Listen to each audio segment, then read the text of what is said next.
Ito na, magkakaroon na po ng judgmental. Judgmental po. Magkakaroon na po ng judgmental. At may isang anghel silang yuyukuan. Talagang ano na sila, tinatamaan na sila ng karma dito. Tinatamaan na po talaga sila ng karma. Nakita na po yung kanilang kahinaan, di ba? Dito na yung paghihiganti ni Sara Duterte. Reckoning ang mangyayari. Yung paghihiganti na po ni Sara Duterte, dito na po, lulubog na po silang lahat. Lulubog na po silang lahat. Dito na. Panalo na po si Sara Duterte. Makakaganti na po si BP Sara Duterte dito. Andito na po yung reckoning na sinasabi ng card. Kung sa baga, yung paghihiganti ni BP Sara Duterte, yung pagbawi niya, napakatindi po. Lahat po, yuyuko sa kanya. Yuyuko po sa kanya ang lahat.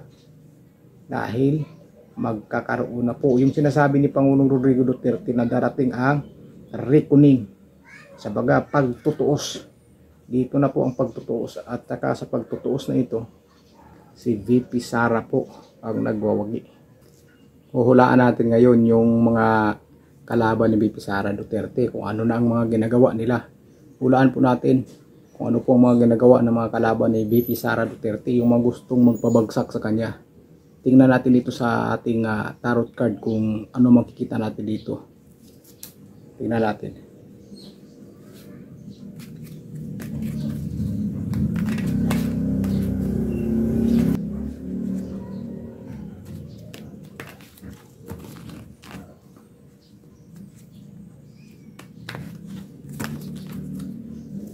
Kaya natin kung ano ang makikita natin, kung anong mga ginagawa ng mga kalaban ni VP Sara Duterte ngayon, kung ano yung mga plano nila ba. Ito kung hindi po kayo naniniwala dito, wag na po kayong manood, i-skip na po yung video. At ang hula nito ay hula ko lang po ito. Nasa inyo na po kung maniniwala kayo o hindi. Pero kung ayaw ng mga ganito, paki-skip na lang po ng video.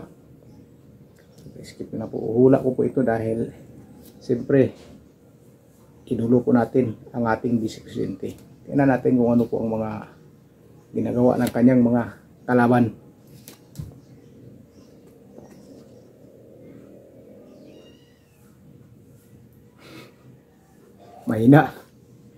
Mahina yung mga kalaban ni Sara Duterte ngayon, no?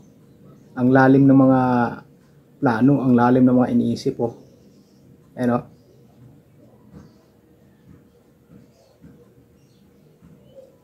Ang lalim mga iniisip. Hindi po nila alam kung ano ang mga diskarte na gagayahin nila. Ayan, oh. Pero may mga plano po. Nag-iisip po sila kung paano po nila talaga mapahina si BP Sara Duterte.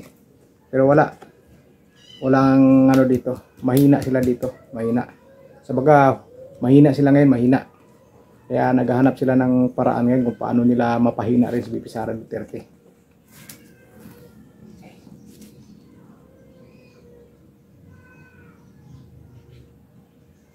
Ayan. Yung iba naman, kunyari ano dyan, kunyari nagbait-baitan.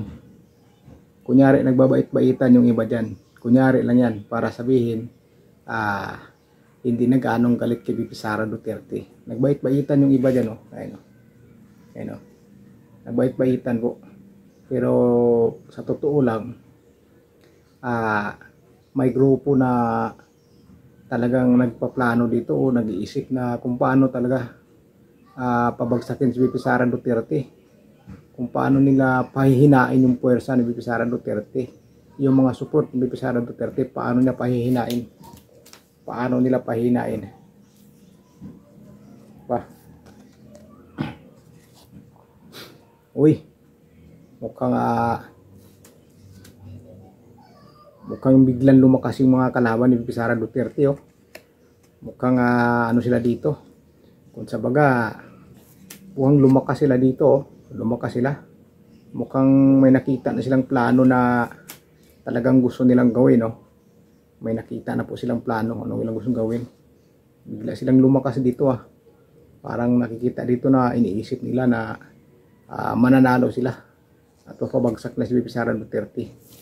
Yan ang isip nila. Dahil pakiramdam nila wagi na sila. Sila ang nagwawagi. At hindi sila matatalo kay VP Sara Duterte. Yan ang nasa isip nila. Isip nila kayang-kaya nila si VP Sara Duterte. Pero yung mga plano nila, grabe po. Nakapokus po talaga sila kung paano nila pabagsakin si VP Sara Duterte. Ayun lang. Yun lang. Kahit po ano ang gagawin nila, lalabas at lalabas po ang katotohanan. Lalabas po kahit ano po ang ibibintang nila kay VP Sara Duterte, kahit anong ipuko nila kay VP Sara Duterte, lalabas pa rin ang katotohanan. Hindi sila magtatagumpay dito. Lalabas ang katotohanan. Darating ang panahon ng kalayaan. Kalayaan to. Darating ang panahon ng kalayaan sa panggigipit. Ito na. Darating ang panahon na magkaroon na ng kalayaan doon sa mga panggigipit sa mga taong ito. Malapit na. Malapit na.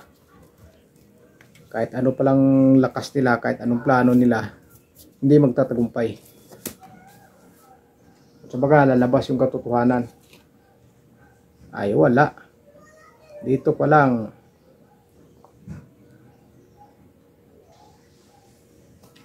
re-recovery na lang sila. Ang ginagawa nila dito, may ibang grupo na nagbabalimbing kay VP Sara Duterte. Magbabalimbing ito. Ayan. So baga, may hihingi ng tawad kay VP Sara Duterte. May hihingi ng tawad. Ayan o. May hihingi ng tawad dahil alam po nila masasaktan lang po sila. Masasaktan lang kanila mga damdamin. Parang may iba dito talaga. Mukhang babaliktad kay VP Sara Duterte. Babaliktad. Yung matinding plano nila hindi rin mabubuo dahil may babaliktad po. Tahimik lang pong nagbabaliktad. Kaya nasasaktan na unti-unti yung iba dyan. Ay wala.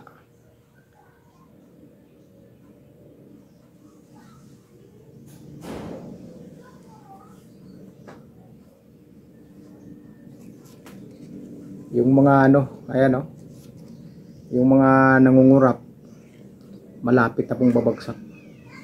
Malapit na pong babagsak yung mga nangungurap na kumakalaban kay VP Sara Duterte. Nung naghari-harian sila, ito na. Malapit na pong pagbagsak nila kahit anong plano nila. Dito na po. Malapit na po. Malapit na po yung pagtutuos o malapit na po yung nila. Katapusan ng kasiyahan. Dito na. Wala na. Malapit na yan. Malapit na yan sila. Wala talaga. Wala. Mahina sila. Biglang humina sila dito. Wala kanong mga magagaling o matatalino. Ibig sabihin dito mukhang to. Inkis na matuloy yung impeachment ni VP Sara Duterte. Wala pa rin. Kung hindi sila mananalo. Mahina yung mga plano nila dito. Dito, biglang humina yung mga plano nila. Yung mga plano nila hindi po umuubra. Yung mga plano nila dito. Hindi umuubra yung mga plano.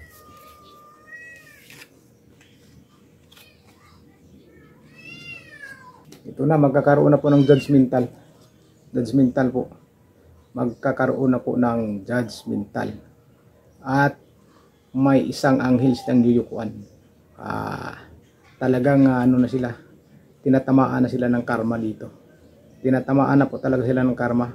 Nakita na po yung kanilang kahinaan, di ba? Dito na yung paghihiganti ni VP Sara Duterte. Reckoning ang mangyayari. Yung paghihiganti na po ni VP Sara Duterte, dito na po, lulubog na po silang lahat. Lulubog na po silang lahat. Dito na. Panalo na po si VP Sara Duterte. Makakaganti na po si VP Sara Duterte dito. Andito na po yung reckoning na sinasabi ng card. kung sa baga yung paghiganti ni Sara Duterte, yung pagbawi niya napakatindi po. Lahat po yuyuko sa kanya, yuyuko po sa kanya ang lahat, dahil magkakaroon na po yung sinasabi ni Pangulong Rodrigo Duterte na darating ang reckoning, sa baga pagtutuos. Dito na po ang pagtutuos, at saka sa pagtutuos na ito si VP Sara po ang nagwawagi. Lahat po ay umaamo na sa kanya, umaamo na po sa kanya ang lahat ng mga kalaban niya na nagpaplano kung paano siya pahihinain o pahihinain yung mga sumusuporta sa kanya, sabaga mabawasan yung lakas ng suporta para kay VP Sara Duterte. Pero pagdating sa dulo, yung reckoning, yung pagtutuos, lahat po sila ay wala po. Titingalain po nila si VP Sara Duterte. Titingalain po nila si VP Sara Duterte. Titingalain po nila. Wala na pong ibang mangyayari sa dulo. Kahit anong plano nila dito, kahit anong gawin nilang plano para humina si VP Sara Duterte, at minsan biglang lumakas sila, tapos biglang may mga bumaliktad kay VP Sara Duterte. Kasi baka pagdating sa dulo, yung pagdating sa pagtutuos, sa pagdating ng pagtutuos, lahat po nakatingala kay VP Sara Duterte. Nakatingala po silang lahat. So yung mga plano nila, wala po. Hindi po magtatagumpay dahil lalabas po ang katotohanan dito. Lalabas po ang katotohanan. Yan po ang nakikita ko sa kanya. O sa mga hindi po naniniwala, pasensya na po kayo kung hindi kayo naniniwala. Pero sa mga naniniwala sa akin, maraming salamat po sa inyo. Sa akin po, totoo lang. Hula ko lang po to, hula ko to. Kung ano po ba talagang mangyari. Kung ano makikita po ito sa card. Pero hindi ko po sinasabi na totoong mangyayari ito. Pero ito po talaga ang nakikita ko. Hindi ko sinasabing totoo ito Kung ano lang po yung nababasa ko. Yung mga nagagalit yan, huwag kayo magagalit dahil akin lang tong pagbabasa ng tarot card. Hindi po yan po yan ang nakita natin wala tayong magagawa. Yan ang nababasa ko at yan ang pumapasok sa isip ko. Di ba? Yan ang pumapasok sa isip ko siyempre, at saka yan ang naramdaman ko, siyempre yan ang ilalabas ko sa aking bibig. Pero ayon dito sa nakikita ko sa card, di ba? Ganun na po. Kaya kung nagagalit po kayo, huwag po kayo maniwala dito. Huwag po kayo maniwala kung nagagalit kayo. Sa mga naniwala, maraming salamat sa inyo. At sa mga nagagalit at mga naaasar dyan, pasensya na po sa inyong lahat. Pasensya na po. Hindi ko po yan sinasadya, kundi dito po sa nakikita ko. Maraming salamat sa inyo po. Ingat po kayo.